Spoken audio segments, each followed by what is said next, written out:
সুপ্রভাত। তোমরা কেমন আছো? আশা করি তোমরা সবাই ভালো আছো, আর তোমাদের ভালোবাসায় আমরাও ভালো আছি।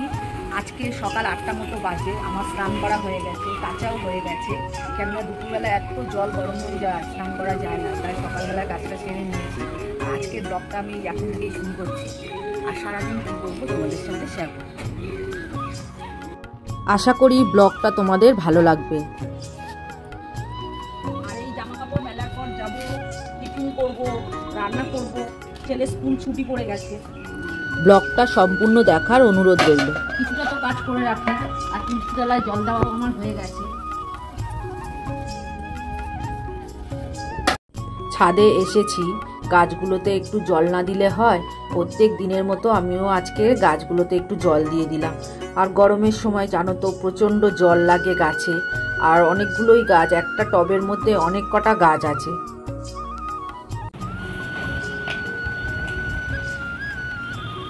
চামচ দেবো, দাও না।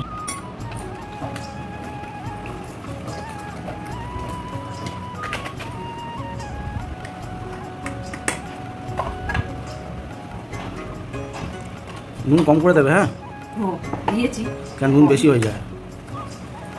এটা গোলমরিচ গুঁড়ো, একটু লেবু দিয়ে দেবো। সকালে বেশি টক খেতে নেই, অল্প খাবার। এরপরে কি প্ল্যান আছে তোমার? রান্না বসাবো, গরমের সময় তো একটু ছাতুর ঝোল খাওয়া হবে। দেখো ছাতুর ঘোল রেডি হয়ে গেছে, এটা দিয়ে দেবো।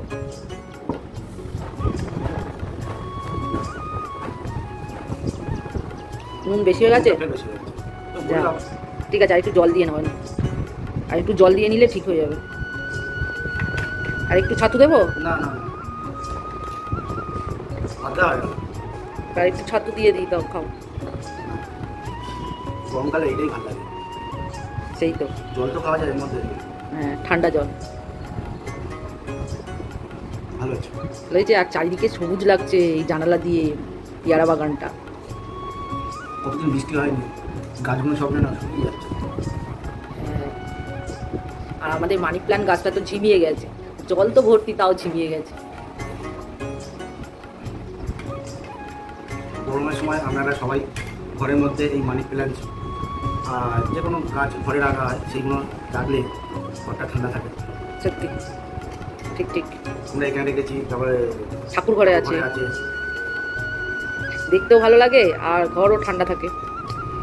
আর সকালে উঠে দেখলেও নাকি দিন ভালো যায়, কি জানি, অনেকে বলে। হ্যাঁ,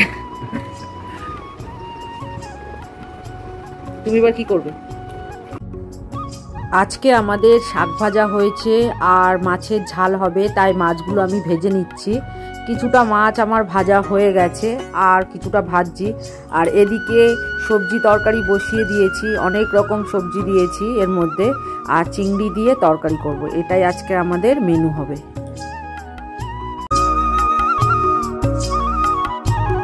আজকের না অনেকগুলো কাপড়ই ধুয়ে দিয়েছি, মানে কেচে দিয়েছি।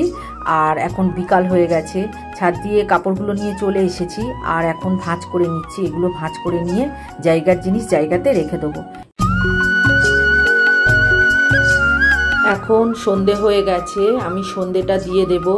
আর দেখো তাড়াহুড়ো করছি, কেননা প্রতিদেব আবার অফিস দিয়ে চলে আসবে, ওকে আবার জল টিফিন বানিয়ে দিতে হবে। ছেলেও পড়তে গেছে, ও এসে টিফিন করবে, তাই সবার জন্য টিফিন বানাবো। আর রাতের খাবার তো কিছু বানাতে হবে, আর কি আছে দেখে নেব দুপুরের, তারপরে বানাবো। আর এদিকে ঘরে একটুও গরম মশলা গুঁড়ো নেই, তাই আমি কিছুটা গরম মশলা গুঁড়ো করে নেব, কেননা এখন হাতে একটু সময় আছে সন্ধেবেলায়। তাই গরম মশলাগুলো একটু গরম করে নিয়েছি কড়াতে, একটু ঠান্ডা করে নিয়ে এখন গুঁড়ো করে নেব। আর এই গরম মশলা গুঁড়ো করে রাখলে খুব সুবিধা হয়, যখন কিছু রান্না করি, মাংস টাংস বা ডিম বা যে কোনো তরকারিতে চট করে দেওয়া যায়। আর হ্যাঁ, তোমাদেরকে একটা কথা বলতে ভুলে গেছি, তোমরা যারা এতক্ষণ ধরে আমার ভিডিওটা দেখছো তাদের সত্যি অসংখ্য ধন্যবাদ। এখন রাতের খাবার করছি, কটা রুটি করছি। সবাই খাবে না রুটি এই গরমের মধ্যে, দুপুরের যা খাবার আছে সেটাই খাবে। আর বাবা তো রুটি খেতে ভালোবাসে, তাই জন্য বাবার জন্য কটা রুটি করে দিচ্ছি। আর হ্যাঁ, ভিডিওটা কেমন লাগলো তা কমেন্ট করে অবশ্যই আমাকে জানাবে। আর তোমরা কে কোথা থেকে ভিডিওটা দেখছো সেটাও আমাকে জানাবে, তাহলে আমার খুব ভালো লাগবে। আর যদি ভালো লাগে তাহলে একটা লাইক করে দেবে। তাহলে আজকের ভিডিওটা এখানেই শেষ করছি।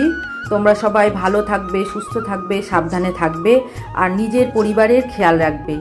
দেখা হবে খুব শীঘ্রই পরের একটা ব্লগে।